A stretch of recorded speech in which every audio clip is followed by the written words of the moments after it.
Hello students, good morning. मैं जितेंद्र सिंह आज आपको कक्षा 10वीं हिंदी दूसरी इकाई का पाठ 2, जिसका नाम है दो लघु कथाएं, पढ़ाएंगे, जिसके लेखक का नाम है नरेंद्र छाबड़ा। नरेंद्र छाबड़ा जाने माने कथाकार हैं।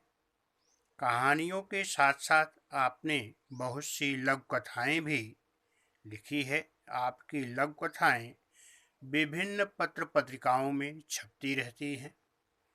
तो बच्चों, ये नरेंद्र छाबड़ा जी कथाकार के रूप में प्रसिद्ध हैं, लेकिन इसके साथ साथ इन्होंने छोटी छोटी कथाएं भी, लघु कथाएं भी लिखते हैं, जो हमेशा पत्र पत्रिकाओं में छपते रहते हैं। बच्चों, इनकी प्रमुख कृतियां जो है मेरी चुनिंदा लघु कथाएं आदि इनकी प्रमुख कृतियां हैं। गद्य संबंधी यहाँ दो लघु कथाएं दी गई हैं। बच्चों, इस पाठ में दो लघु कथाएं इन्होंने दिया है। और पहली लघु कथा में, प्रथम लघु कथा में लेखक ने यह दर्शाया है कि जब हम बड़ी दुकान, मॉल, रेस्टोरेंट, होटल इत्यादि में जाते हैं तो मोल भाव नहीं करते, चुपचाप पैसे दे सामान ले चले आते हैं। इसके उलट जब हम रेहड़ी वाले, फेरी वालों से सामान खरीदते हैं तो मोल भाव करते हैं। हमें इस सोच से बचना चाहिए। तो पहली लघु कथा में लेखक ने ये बताया है कि हम जब बड़ी दुकानों, होटलों, रेस्टोरेंट में जाते हैं तो कोई सामान खरीदते हैं, बिना मोल भाव किए हुए सामान की कीमत दे करके सामान को लेकर के चले आते हैं। लेकिन वहीं दूसरी जगह जब हम छोटी दुकान पर जाते हैं, रेहड़ी वालों को, फेरी वालों के पास जाते हैं, तो किसी भी छोटी से छोटी वस्तु के बारे में हम मोल भाव करते हैं। तो ये विचार जो है हमारे अंदर नहीं होने चाहिए। और दूसरी लघु कथा में लेखक ने रिश्वतखोरी, भ्रष्टाचार पर करारा व्यंग किया है। दूसरी लघु कथा में रिश्वतखोरी और घूसखोरी, जो इस समय भ्रष्टाचारी समाज में व्याप्त है, उस पर उन्होंने व्यंग कसते हुए व्यंग्यात्मक रूप से उसका वर्णन किया है। और खंडन करते हुए इन्होंने कहा है कि सत्य का पालन लक्ष्य तक पहुंचाने में सहायक होता है। दूसरी कहानी में इन्होंने बताया है कि सत्य का अगर हम पालन करेंगे तो हमें लक्ष्य की प्राप्ति होगी। अभी पहली लघु कथा है बच्चों, जिसका नाम है कंगाल। कंगाल का मतलब होता है जो गरीब से गरीब हो, जिसके पास कुछ भी न हो, उसे कंगाल बोलते हैं। तो लेखक बता रहे हैं कि इस वर्ष बड़ी भीषण गर्मी पड़ रही थी। दिन तो अंगारे से तप रहे थे। अंगारे माने आग की तरह। तपना मतलब इस तरह से गर्मी पड़ रही थी जैसे आग का गोला हो। रातों में भी लू और उमस से चैन नहीं मिलता था। लेखक बता रहे हैं कि दिन में तो गर्मी पड़ती ही थी, रात में भी आराम नहीं मिलता था। सोचा इस लिज लीजे का मतलब होता है बेढंगे, और घुटन भरे मौसम से राहत पाने के लिए कुछ दिन पहाड़ों पर बिताए।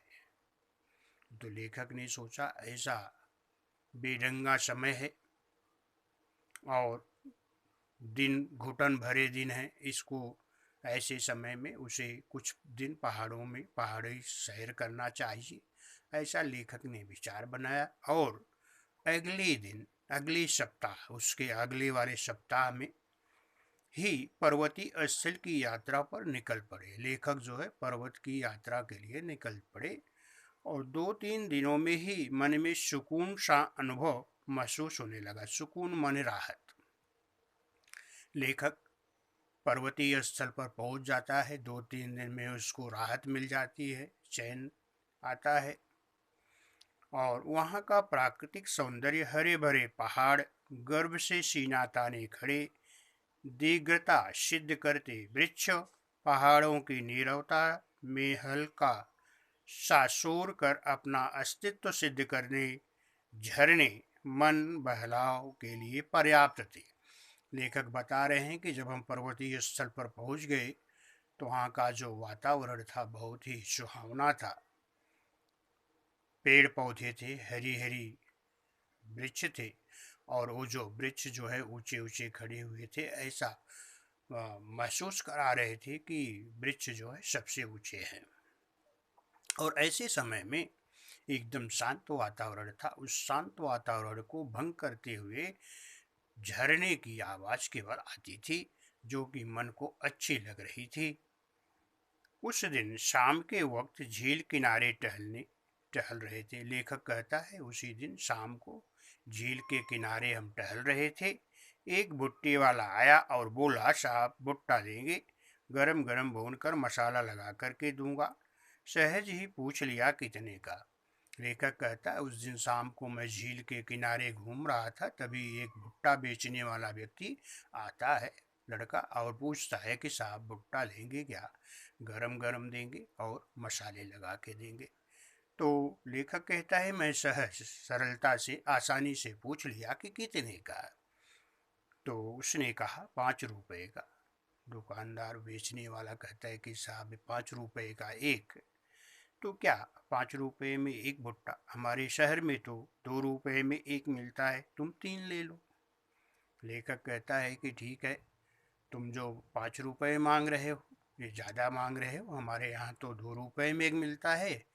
तो ऐसा करो, तुम 1 रुपया ज़्यादा ले लो, 3 रुपए में दे दो। लेकिन वह भुट्टा बेचने वाला कहता है नहीं साहब, 5 से कम में नहीं देंगे। तो रहने दो, हम आगे बढ़ गए। लेखक कहता है कि मैंने बोला कि ठीक है, अगर 3 रुपए में नहीं दोगे तो मत दो। यह कहते हुए वह आगे बढ़ गया। एकाएक पैर छिटक गए और मन में विचार उठा कि हमारे जैसे लोग पहाड़ों पर घूमने का शौक रखते हैं, हजारों रुपए खर्च करते हैं, अच्छे होटलों में रुकते हैं, जो बड़ी दुकानों में बिना दाम पूछे खर्च करते हैं, पर गरीब से 2 रुपए के लिए झिकझिक करते हैं। कितने कंगाल हैं। लेखक जब भुट्टा नहीं लिया आगे बढ़ गया तो अचानक उसका पैर थोड़ी दूर जाने के बाद रुक जाता है और वह सोचने लगता है कि हम जैसे लोग हजारों रुपए खर्च करके पर्वतीय स्थल पर घूमने आते हैं, होटलों में रुकते हैं, रेस्टोरेंट में खाना खाते हैं, जो भी चीज़ें खर्च करते हैं, बड़ी बड़ी दुकानों में जाते हैं, जो भी सामान खरीदते हैं, बिना मोल भाव किए हुए देख के चले आते हैं।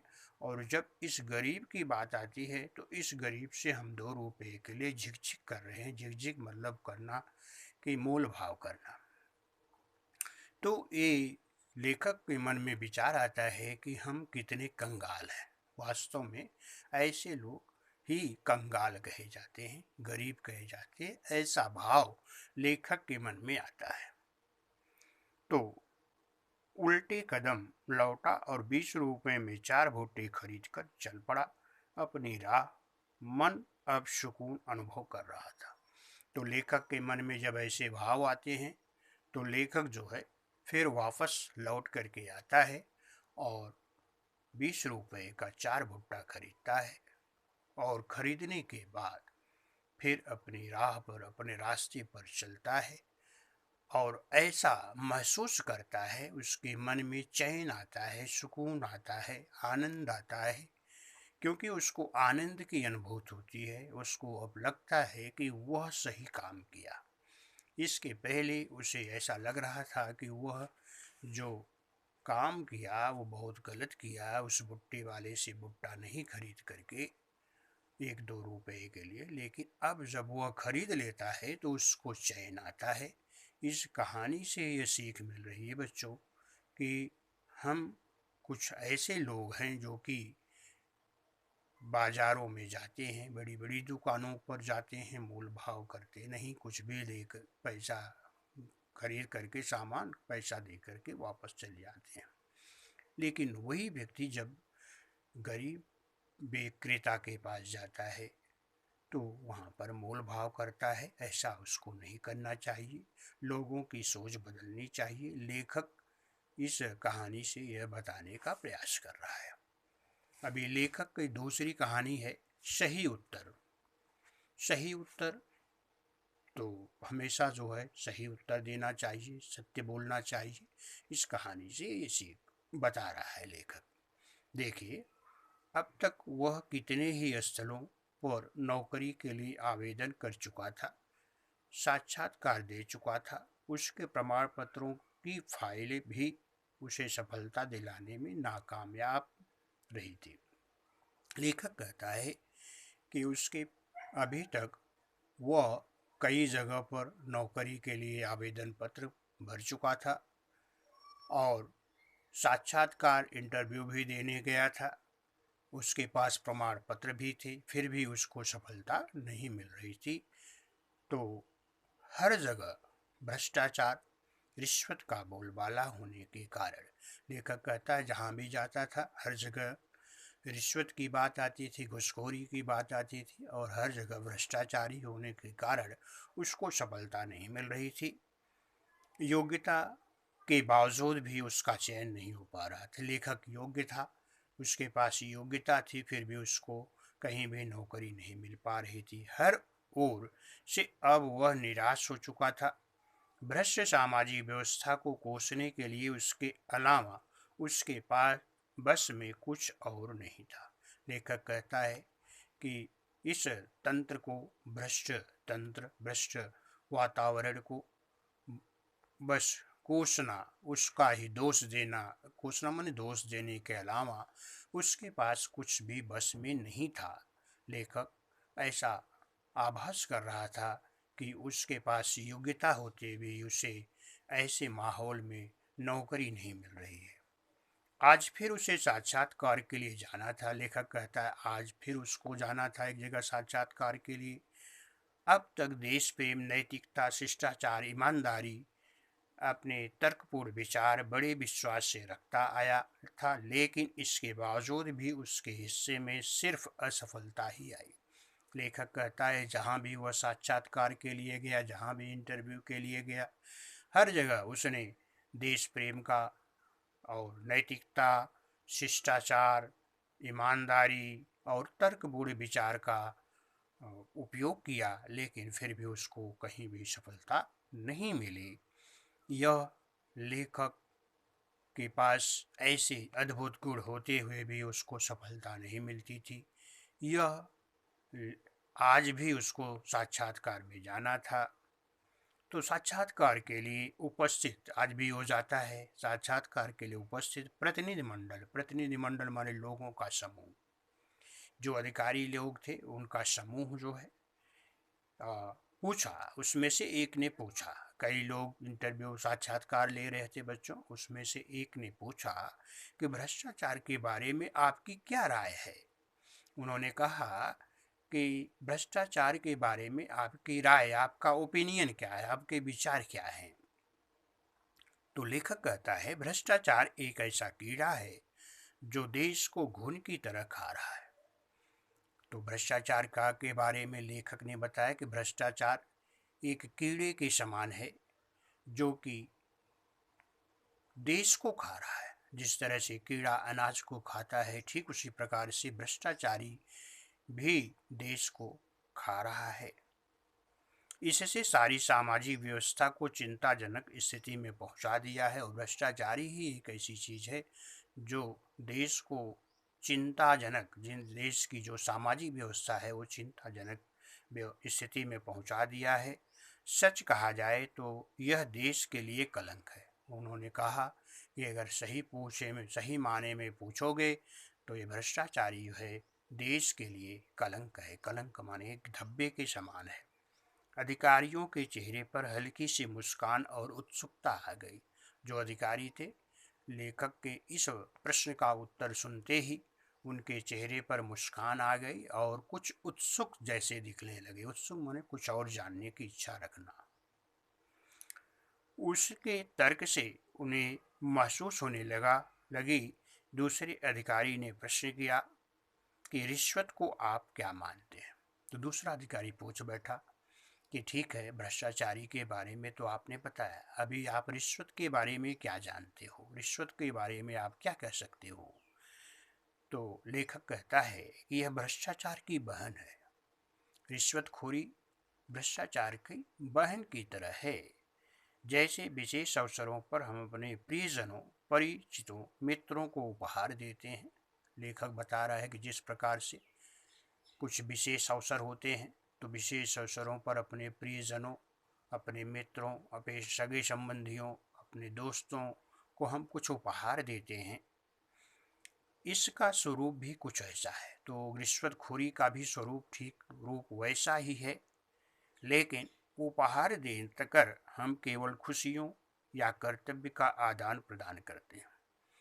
लेखक समझा रहा है कि लेकिन हम किसको उपहार देते हैं, तो किसी खुशियों का और अपनी जो खुशियों के साथ साथ कर्तव्य का पालन करते हैं, क्योंकि हमारा कर्तव्य बनता है कि किसी के विशेष अवसर पर उसको उपहार देना, और जिसको हम उपहार देते हैं वह उस उपहार से प्रसन्नचित होता है, तो उसको खुशियाँ मिलती है और हम अपना कर्तव्य पालन करते हैं। इसके अधिक कुछ नहीं, मतलब इससे कुछ और नहीं। लेकिन जबकि रिश्वत देने से रुके हुए कार्य, दबी हुई फाइलें, टलती हुई पदोन्नति, रुकी हुई नौकरी आदि के कारण सफलता हासिल हो सकती है, लेकिन इसके अपोजिट, इसके विरुद्ध में जो रिश्वतखोरी है, रिश्वतखोरी से किसी का रुका हुआ काम, किसी की पदोन्नति हो जाती है, किसी को नौकरी मिल जाती है, ये सारी चीज़ें होती हैं। जब भी यह समाज के माथे पर कलंक है, फिर भी इस समाज के माथे पर एक कलंक की तरह है। लेखक बता रहा है कि उपहार देने से किसी को खुशी प्राप्त होती है, जबकि रिश्वत देने से किसी को नौकरी मिल जाती है, किसी का रुका हुआ काम बन जाता है, लेकिन फिर भी ये काम तो बड़ा करता है रिश्वतखोरी, लेकिन फिर भी ये कलंक के समान है, मतलब ये अच्छा नहीं है।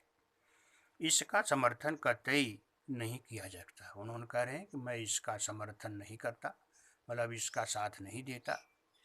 मेरे विचार से ऐसी धारणा है।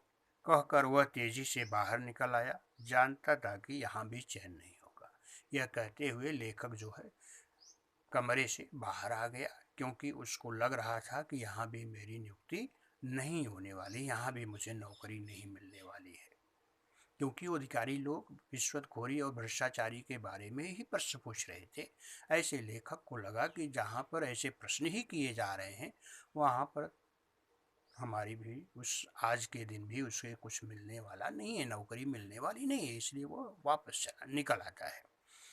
पर भीतर बैठे अधिकारियों ने गंभीरता से विचार विमर्श करने के बाद युवक के सही उत्तर की दाद माने प्रशंसा करना, देते हुए उसका चयन कर लिया। लेकिन जो अंदर अधिकारी बैठे हुए थे, इस युवक लेखक के प्रश्नों का उत्तर जो है, जो उन्होंने दिया, उसकी प्रशंसा की और उसको नियुक्ति कर लिया, उसको नौकरी मिल गई। आज वह समझा कि सत्य कुछ समय के लिए निराश हो सकता है, परास्त नहीं। तो लेखक को आज समझ में आता है कि सत्य जो है थोड़े दिन के लिए निराश होता है, हताश होता है, लेकिन परास्त मतलब पराजित नहीं हो सकता। तो लेखक यहाँ बता रहा है कि सत्य की ही जीत होती है, सत्यमेव जयते, सत्य की ही विजय होती है। लेकिन हमें सत्य के मार्ग पर चलना चाहिए। सत्य का मार्ग कठिन होता है और उस मार्ग पर चलना बहुत मुश्किल होता है, कठिनाइयाँ होती हैं, परेशानियाँ होती हैं। तो फिर भी हमें अंततोगत्वा लास्ट में, हमें अंत में सत्य की ही विजय होती है। ये कहानी से लेखक यह बताने का प्रयास कर रहा है। और बच्चों, ये सही भी है कि सत्य परेशान होता है, सत्य परेशान होता है, लेकिन परास्त नहीं होता, कभी भी हारता नहीं है। अंत में सत्य की ही विजय होती है। इसलिए इस कहानी के माध्यम से लेखक बताने का प्रयास कर रहा है कि हमें सत्य का मार्ग नहीं छोड़ना चाहिए। कितनी भी मुश्किलें क्यों न आए, हमें सत्य के मार्ग पर चलना चाहिए।